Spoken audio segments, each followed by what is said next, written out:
Hello students, this is Vivek from Shivjyoti Educational Group. So today we'll start with the next part of kinetic theory of gases, which is chapter number 13. So in the first part, we have gone through a lot of concepts. I told you about Boyle's law, Charles' law, molecular nature of gases, and उसके बारे में हमने काफी चीजें पढ़ी कि ideal gas और real gas दोनों में क्या डिफरेंस होता है। बेसिकली आइडियल गैस मैंने आपको बताया था, जैसा कि काइनेटिक थ्योरी में हमने अजम्पशंस के बारे में पढ़ा, हमने पोस्टुलेट्स पढ़े बेसिकली कि हम क्या क्या अज्यूम करके चलते हैं इसमें आइडियल गैस बिहेवियर। ठीक है, कि मतलब एक आइडियल गैस का बिहेवियर ऐसा होना चाहिए, बट जब हम एक्चुअल एक्सपेरिमेंट्स करते हैं और उनके रिजल्ट्स देखते हैं तो हमें ये पता चलता है कि as we increase the temperature, then the real gases tend to behave as ideal gases. Okay, so उसी से रिलेटेड चीजें हैं ये सारी। ठीक है, नाउ आज हम बात करेंगे काइनेटिक गैस इक्वेशन के बारे में, लॉ ऑफ इक्विपार्टीशन एनर्जी के बारे में, पार्टीशन ऑफ एनर्जी के बारे में। ये आप पढ़ चुके हो, इसलिए मैं सिर्फ इसका एक इंसाइट दूंगा आपको। स्पेसिफिक हीट, ठीक, then Maxwell's distribution of velocities, that's it. ठीक है, so let's begin with kinetic gas equation. इसके बारे में हमने बात की थी। Today we will see what is it and how do we derive it. So kinetic gas equation ये हमने डिस्कस किया था। This is kinetic gas equation, PV equals to 1/3 m into n URMS square. URMS हम discuss कर चुके हैं पिछले video में। URMS क्या होता है? रूट मीन स्क्वायर वेलोसिटी या root mean square speed. Root mean square क्या?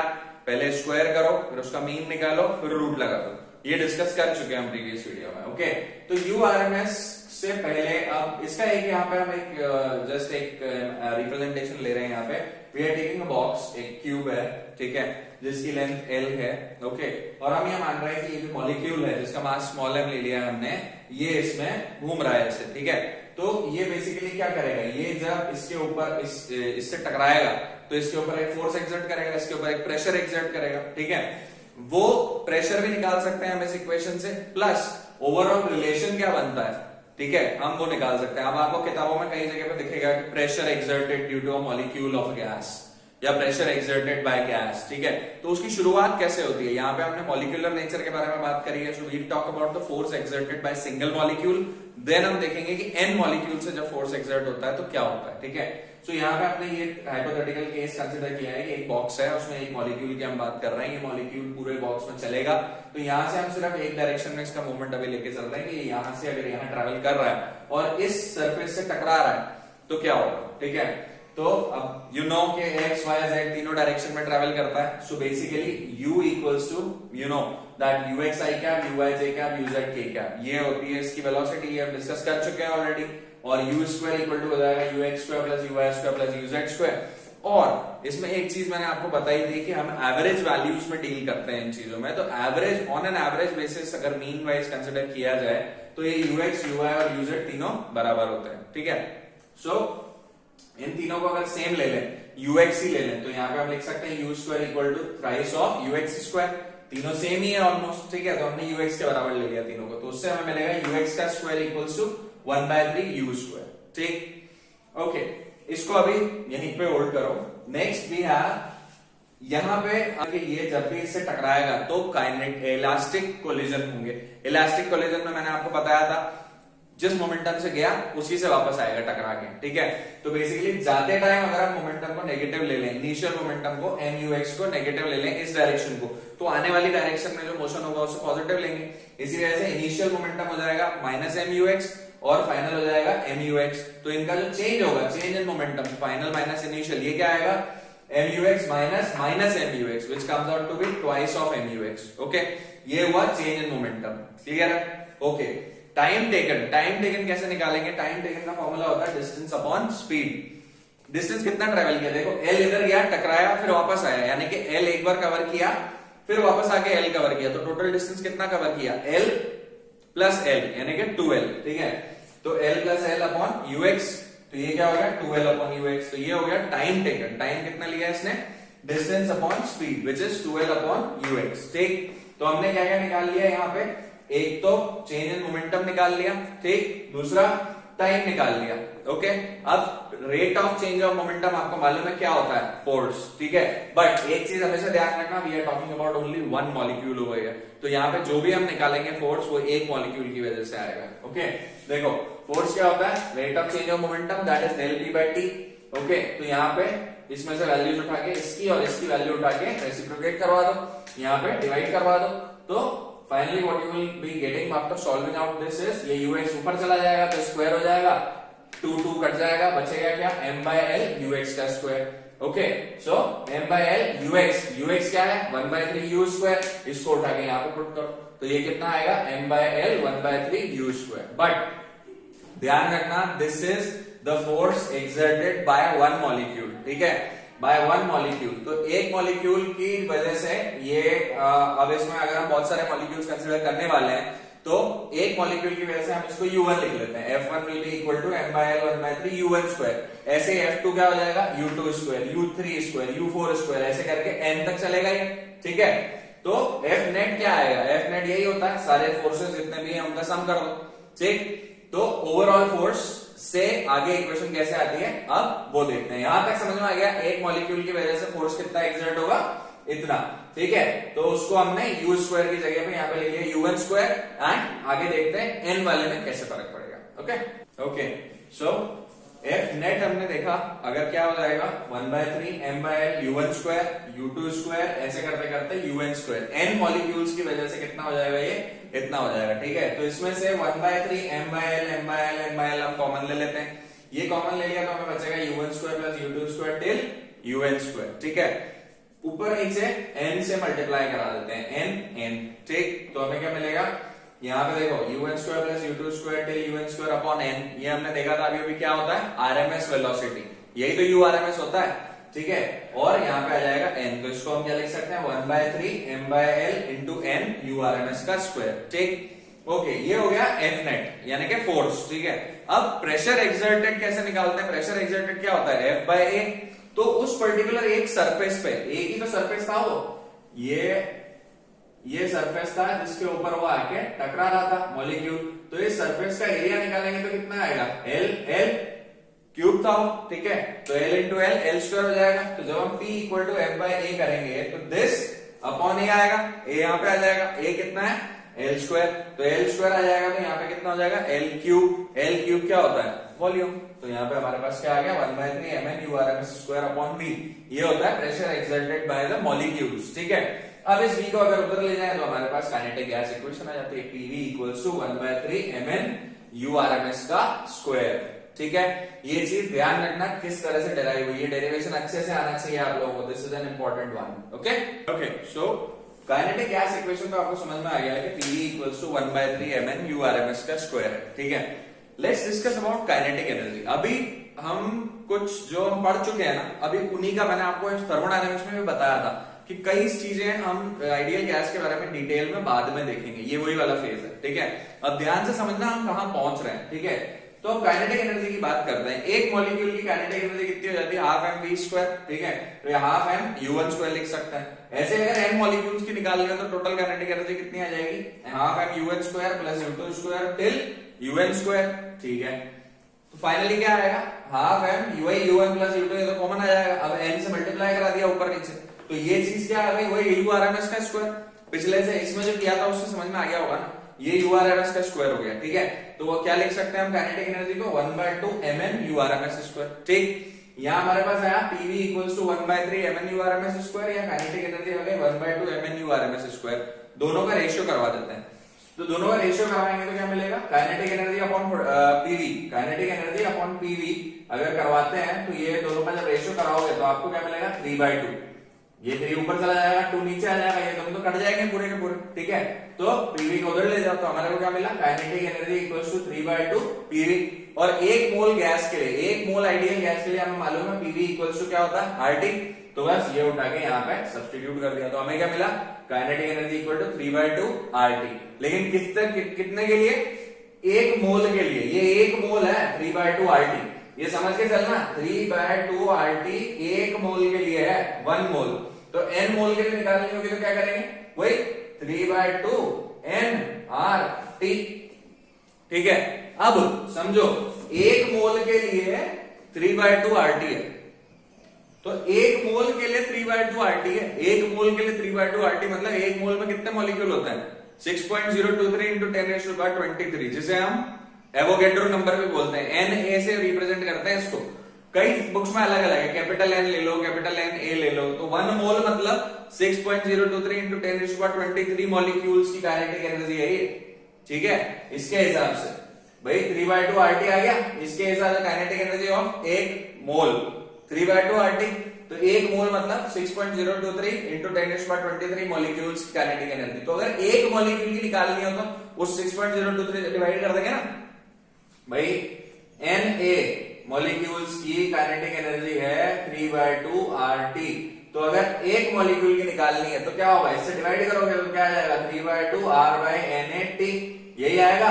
ये देखो यहाँ पे भी यही आ रहा है। Kinetic energy of 1 mole 3/2 RT और काइनेटिक एनर्जी ऑफ एक मोल की जगह पे हम Na मॉलिक्यूल्स देख सकते हैं, एवोगैड्रो मॉलिक्यूल्स 6.023 into 10⁻23, उनकी काइनेटिक एनर्जी 3/2 RT है। तो एक मॉलिक्यूल की अगर निकालनी हो तो क्या होगी? तो होगी 3/2 R/Na into T। ठीक है, तो ये R/Na जो है ये याद हो तो ये टॉपिक हम पहले पढ़ चुके हैं, law of equipartition of energy. उसमें मैंने बताया था ये R/Na होता है K, यानी कि बोल्ट्जमैन कांस्टेंट। तो इसलिए ये हो जाता है 3/2 kT। ठीक है, तो काइनेटिक एनर्जी ऑफ एक मॉलिक्यूल क्या हो जाएगा? 3/2 kT। क्लियर है पिक्चर? ये चीज ध्यान रखना, अभी आगे इसी टॉपिक पे आ रहे हैं हम लोग। क्या? Kinetic. So kinetic energy of Na molecules. Na molecule मतलब 1 मोल में Na मॉलिक्यूल्स। ठीक है, कितनी? 3/2 RT। एक मॉलिक्यूल के निकालेंगे तो क्या होगा? Na से डिवाइड कर देंगे। तो Na से डिवाइड करेंगे तो R/Na आएगा। तो ये क्या मिला? 3/2 R/Na into T। अब ये law of equipartition of energy में हमने पढ़ा हुआ है क्या कि R/Na क्या होता है? ये होता है K। K क्या होता है? Boltzmann constant. ठीक है, तो ये क्या हो जाती है? Kinetic energy of 1 molecule 3/2 kT। समझो ये 3/2 kT, देखो समझो ये किसी पर डिपेंड नहीं कर रहा। ये किस पर डिपेंड कर रहा है? सिर्फ और सिर्फ टेम्परेचर पे डिपेंड कर रहा है ये। ठीक है, तो हमने देखा काइनेटिक एनर्जी ऑफ एक मॉलिक्यूल इज 3/2 kT, जहां पे K क्या है? Boltzmann constant. और K काइनेटिक एनर्जी ऑफ 1 मोल, 1 मोल क्या थी? 3/2 RT। ठीक, तो यहां पे बस डिफरेंस आपको पता होना चाहिए कि ये एक मोल की है। एक मोल मतलब आप ये भी लिख सकते हो कि Na मॉलिक्यूल्स। Na मॉलिक्यूल्स मतलब Na यानी कि समझ में आ रहा है ना इसका? ये है Na क्या होता है? Na होता है एवोगैड्रो नंबर। Avogadro number. ठीक है, इसकी वैल्यू होती है 6.023 into 10⁻23। एक मोल में इतने होते हैं मॉलिक्यूल्स। ठीक है, या एक मोल कुछ भी बोलो आप, एक मोल मतलब इतना। ठीक, तो यहाँ पे काइनेटिक ये जो बोल्ट्जमैन कांस्टेंट है K, इसकी वैल्यू होती है 1.38 into 10⁻23 जूल पर केल्विन। और ये जो यूनिवर्सल गैस कांस्टेंट है ये 10 बार बता चुका हूं पहले भी, तो ये होती है 8.314 जूल पर मोल पर केल्विन। ठीक है, ये दोनों याद होनी चाहिए, रटी हुई होनी चाहिए आपको। ठीक, नेक्स्ट एक मोल ऑफ गैस। एक मोल ऑफ गैस, अब ये पीछे हमने देखा ये अगर 1/2 MnURMS आ रहा था, काइनेटिक एनर्जी यहाँ पे लिखा हुआ था फॉर्मूला। ठीक है, तो Mn ये जो काइनेटिक एनर्जी आ रही थी वो आ रही थी 1/2 MnURMS स्क्वायर। तो ये कितने n मॉलिक्यूल्स के लिए आ रही थी? ये n मोल्स के लिए आ रही थी। ठीक है, तो अगर n मॉलिक्यूल्स की जगह हमें Na मॉलिक्यूल्स की चाहिए तो क्या करना पड़ेगा? ये n मॉलिक्यूल्स की थी, n मॉलिक्यूल्स की। सॉरी कंफ्यूज मत होना, n मोल्स नहीं, n मॉलिक्यूल्स की थी। हमने n से मल्टीप्लाई कराया था ना ऊपर नीचे, तो ये n मॉलिक्यूल्स की थी। अब इसकी जगह अगर मेरे को Na मॉलिक्यूल्स की चाहिए तो हम क्या करेंगे? हाफ m Na से मल्टीप्लाई करा देंगे और वही URMS का स्क्वायर। ठीक है, URMS का स्क्वायर। ये हो गई हमारी Na मॉलिक्यूल्स की। तो Na मॉलिक्यूल्स की एनर्जी हमने कहा, Na मॉलिक्यूल्स की एनर्जी आप कह रहे हो 3/2 RT है, और इस फॉर्मूले से देखें तो हाफ MURMS का स्क्वायर इंटू Na है, ये दोनों बराबर है मतलब। ठीक है, Na मॉलिक्यूल्स की। ठीक है ना, तो कितने इन दोनों को बराबर कर सकते हैं, यानी कि 3/2 RT बराबर 1/2। ये कैपिटल M कैसे आया यहाँ पे? ये कैपिटल M ऐसे आया कि इतने मॉलिक्यूल्स का मास, यानी कि एक मोल मॉलिक्यूल्स का मास क्या होता है? एक मोल मॉलिक्यूल्स का मास क्या होता है? एक मोल मॉलिक्यूल्स का मास ही तो मोलर मास होता है। एक मोल मतलब मोल क्या होता है? Number of moles equal to m upon molar mass होता है। ठीक है, तो अगर इस n को हम Na कर दें, moles equal to mass upon molar mass होता है। ठीक है, हमने बोला कि ये है एक मोल का मास कितना होता है? 1 मोल का अगर मास चाहिए हो तो मास अपॉन मोलर मास, तो 1 मोल का मास मतलब उतना ही मास जितना मोलर मास है। तो 1 मोल मतलब Na मॉलिक्यूल्स का मास, 1 मोल मतलब 6.023 इंटू 10⁻23 मॉलिक्यूल्स का मास। तो वो कितना होता है? वो इतना ही तो होता है जितना मोलर मास होता है। ठीक है, तो यहाँ पे जो ये कैपिटल M लिखा हुआ है, दिस इज मोलर मास, ये ध्यान रखना, दिस इज मोलर मास। ठीक है, तो इस M इंटू Na की जगह पे हम मोलर मास रख देंगे, तो क्या मिलेगा हमें? 1/2 कैपिटल M URMS का स्क्वायर। ठीक, करना क्या है? 2 और 2 कैंसिल करो, इस M को नीचे लेके जाओ, तो क्या फॉर्मूला आएगा आपके पास? URMS का √3RT बाय कैपिटल M, जहां पे R है हमारा यूनिवर्सल गैस कांस्टेंट, T है टेम्परेचर और M है मोलर मास। कोशिश करो कि हमारी जो URMS है ये मोलर मास पे भी डिपेंड करती है। कैसे? इनवर्सली। भाई सीधी सी बात है, जितना भारी मॉलिक्यूल होगा उतना उसे घूमने में दिक्कत आएगी। वेलोसिटी की बात कर रहे हैं ना, मूवमेंट की, तो जितना भारी मॉलिक्यूल उतना उसे घूमने में दिक्कत आएगी। क्लियर है? तो जितना भारी मॉलिक्यूल उतनी दिक्कत, यानी कि उतनी वेलोसिटी कम।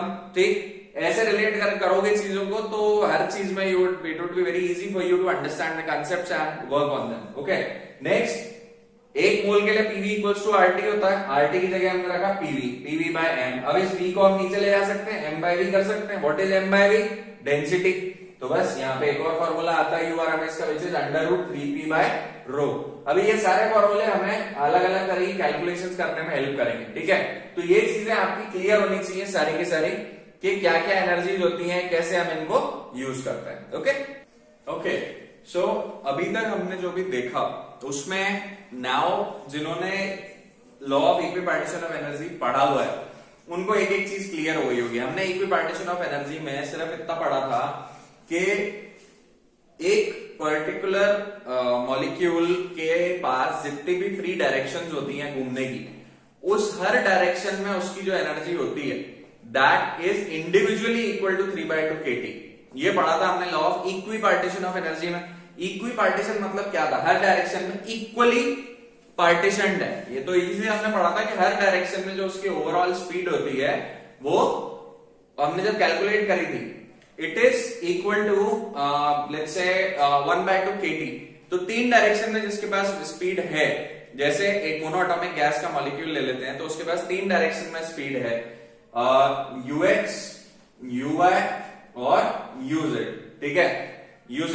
तो हमने बोला कि हर डायरेक्शन के लिए स्पीड हमारे पास हो गई 1/2 kT, 1/2 kT और 1/2 kT। तभी इसके पास ओवरऑल एनर्जी कितनी हो गई? 3/2 kT।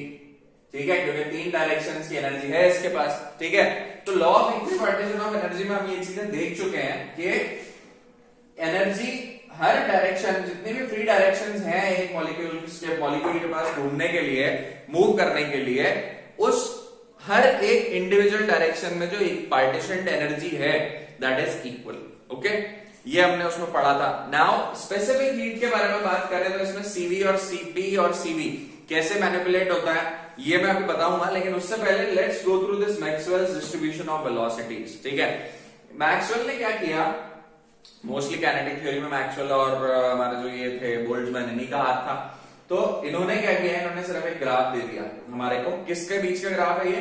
फ्रैक्शन ऑफ मॉलिक्यूल्स के बीच का और स्पीड ऑफ मॉलिक्यूल्स के बीच का। ठीक है, तो जब ये ग्राफ बनाया गया तो इस पॉइंट पे इन्होंने देखा, इस ग्राफ से हमें ये पता चला कि वेलोसिटीज अलग अलग है, हर एक सेक्शन की वेलोसिटी है। ये देखो, समझो, ये जो ग्राफ बढ़ रहा है इसका मतलब क्या है कि फ्रैक्शन ऑफ मॉलिक्यूल्स बढ़ रहा है। अगर इस पर्टिकुलर एंड पे देखेंगे हम तो यहाँ पे कुछ वेलोसिटी कुछ मॉलिक्यूल्स की v1 होगी और यहाँ तक आते आते उनकी वेलोसिटी v2 हो जाएगी। ठीक है, या यूं बोल लो कि अगर इसको आप v ले लेते हो तो उनमें एक dv, इसको dv ले लो तो dv चेंज आ गया, तो ये वाली वेलोसिटी कितनी हो गई? v plus dv। ठीक है, ये वाली वेलोसिटी v प्लस dv हो गई। दैट्स इट, यही हुआ। ठीक है, तो ये एक फ्रैक्शन है मॉलिक्यूल्स का, ठीक है, एक पर्टिकुलर फ्रैक्शन ऑफ मॉलिक्यूल्स की इतनी वेलोसिटी है at this point of time, ठीक है। ये ग्राफ बताता है हमें फ्रैक्शन ऑफ मॉलिक्यूल्स। तो इसी ग्राफ का जब स्टडी किया गया तो ये एक हाईएस्ट पॉइंट आया कि ये हाईएस्ट पॉइंट है। अभी हाईएस्ट पॉइंट किसका है? ये हाईएस्ट पॉइंट इस चीज का है कि इस पॉइंट पे ये जो फ्रैक्शन ऑफ मॉलिक्यूल्स है ये है मोस्ट प्रोबेबल स्पीड। ये एक नई स्पीड है, इसके बारे में आपको ज्यादा दिमाग लगाना ही नहीं है इसमें, you just need to memorise it. क्या इस तरह का कुछ हुआ, एक चीज समझ लो, इस ग्राफ के नीचे का अगर हम एरिया निकालें तो हमें क्या मिलेगा? हमें सिंपली फ्रैक्शन ऑफ मॉलिक्यूल्स मिलेंगे, नंबर ऑफ मॉलिक्यूल्स मिलेंगे, ठीक है। तो इस ग्राफ में अगर हमें ये पॉइंट जो मिला है तो ये क्या बताता है? ये बताता है मोस्ट प्रोबेबल स्पीड क्या है, मतलब मोस्ट ऑफ द मॉलिक्यूल्स भरे हुए, उसमें गैस भरी हुई है, उसमें से आपने एक मॉलिक्यूल उठा लिया, ठीक, तो मोस्ट प्रोबेबल चांस ये है कि वो इस मोस्ट प्रोबेबल स्पीड से चल रहा होगा, ठीक है। ऐसे ही ये फ्रैक्शन देखें तो ये फ्रैक्शन देखो ना, ये फ्रैक्शन अलग अलग स्पीड से चल रहा होगा, ठीक है। तो पॉइंट इज अलग अलग फ्रैक्शंस हैं और वो अलग अलग स्पीड से चलते हैं। अब इनमें तीन स्पीड्स हैं जो सबसे इंपॉर्टेंट है। सबसे पहले तो मोस्ट प्रोबेबल स्पीड, इसका formula you just need to remember it as it is √2RT/m, ठीक। Next we have V RMS velocity पढ़ चुके हैं हम, it is √3RT/m, m molar mass. तो ये डायरेक्टली याद ही रख लो कि मोस्ट प्रोबेबल स्पीड इतनी होती है, RMS हम देख चुके हैं। We have V average over here, V average ये होता है √8RT/m। कैसे आया, क्या हुआ, कोई ज्यादा दिमाग लगाने की जरूरत नहीं है, डायरेक्टली याद रखो, ठीक, क्या ऐसा होता है, ठीक है। ये क्या है? Average velocity. सबका मॉलिक्यूल्स की सबकी स्पीड अगर निकालें और उसका एवरेज करें तो एवरेज ये आएगा, बट ध्यान रखना ये एवरेज स्पीड है, ठीक है। एवरेज वेलोसिटी की अगर बात करेंगे तो वो 0 ही होगी। क्यों? क्योंकि एक मॉलिक्यूल है, मॉलिक्यूल तो इधर भी ट्रैवल करेगा, इधर भी जाएगा, इधर भी जाएगा, इधर भी जाएगा, इधर भी जाएगा, इधर भी जाएगा, यहाँ पे हर तरफ ट्रैवल करेगा, तो ओवरऑल रिजल्टेंट क्या होता है ऐसे का? 0, ठीक है। तो वेलोसिटी अगर बात करें विद डायरेक्शन वाली जो चीज आ जाती है तो इसमें तो वो 0 हो जाएगा, बट मैग्नीट्यूड की बात करें, स्पीड की बात करें, एवरेज स्पीड की, तो वो इतनी होती है, ठीक है। तो ये है मैक्सवेल का डिस्ट्रीब्यूशन ऑफ वेलोसिटीज, ठीक है। इसको एज इट इज आपको याद रखना है कि when we talk about an ideal gas, तो उसके पास उसमें जो मॉलिक्यूल्स होते हैं उसके पास ये तीन प्रोबेबल स्पीड्स होती हैं, एक तो मोस्ट प्रोबेबल स्पीड, एक RMS और एक V एवरेज। ये तीन वेलोसिटीज के बारे में बात करता है मैक्सवेल्स का डिस्ट्रीब्यूशन ऑफ वेलोसिटी। सबसे इंपॉर्टेंट चीज जो याद रखने की है वो ये है कि V RMS V एवरेज से बड़ा होता है और V एवरेज मोस्ट प्रोबेबल से बड़ा होता है, ठीक है, क्लियर है, दैट्स इट। इसी तरह से आप इसको याद रखोगे कि RMS एवरेज से बड़ा होता है और एवरेज मोस्ट प्रोबेबल से बड़ा होता है, ठीक। This is what you need to remember, okay? अब स्पेसिफिक हीट और law of equipartition of energy को एक बार देख लेते हैं, okay. So law of equipartition of energy का स्टेटमेंट में पढ़ के बताता हूं आपको। सो जस्ट टू रिकॉल, ठीक है, ये चीज आपने पढ़ी हुई है, just to recall, it says that the total kinetic energy of a system in thermal equilibrium, the total kinetic energy of a system in thermal equilibrium is equally divided among all its degrees of freedom। मैंने कहा था एक molecule जिस भी direction में move कर सकता है, so among all its degrees of freedom and the energy associated with each degree of freedom per molecule is 1/2 kT, where K is Boltzmann constant, ठीक है। यही स्टेटमेंट था एंड मतलब बेसिकली मैंने आपको हिंदी में समझा ही दिया कि हर डायरेक्शन, जो भी डायरेक्शन उसके पास मूवमेंट के लिए अवेलेबल है, उसमें जो एनर्जी होगी it would be equal to ½ kT और वो इक्वली डिस्ट्रीब्यूटेड होगी। जैसे 3 डायरेक्शन है तो 3/2 kT, और ये कैलकुलेशन में हम पहले कर चुके हैं, ठीक है, ओके। स्पेसिफिक हीट की बात करें तो मोनोएटॉमिक गैस के लिए F = 3 होता है डिग्री ऑफ फ्रीडम, ठीक है। तो CV = क्या हो जाता है? F/2R, ये भी हम देख चुके हैं, तो ये हो जाएगा 3/2R। एंड मेयर्स रिलेशन जो होता है CP - CV = R, Meyers relation I hope you all remember, simply हो जाता है CP - CV = R, उससे हमारे पास आ जाता है CP = CV + R। तो उससे कैलकुलेट करें तो CP हमारे पास आएगा 3/2R + R which is 5/2R, and gamma जिस जो होता है रेशियो CP/CV का, तो ये क्या आएगा? इसको अपॉन इसको करोगे तो क्या आएगा? 2 तो कैंसिल आउट हो जाएगा, R भी कैंसिल आउट हो जाएगा, बचेगा 5/3 which is 1.66। नाउ डायएटॉमिक मतलब F = कितना आ जाता है इसमें? 5, CV कितना आ जाएगा? 5/2R, सिमिलरली CP आ जाएगा 7/2R, ठीक है। देन गामा ऐसा कैलकुलेट करेंगे तो वो आएगा 7/5 विच इज 1.4. ओके, पॉलीएटॉमिक के केस में आपको डिग्री ऑफ फ्रीडम देखने का है कितना है. ठीक है, F/2 R तो हो जाएगा हमारा CV और उसमें +1 कर देंगे तो आ जाएगा CP which is R common आ जाएगा भाई, यही है ना, F/2 R प्लस R हो जाएगा, तो R कॉमन लिया तो 1 + F/2 बचेगा, बस वही चीज यहाँ पे लिखी हुई है. ठीक, तो ये हो गया CP. और गामा कैलकुलेट करें CP/CV तो वो आ जाएगा 1 + 2/F.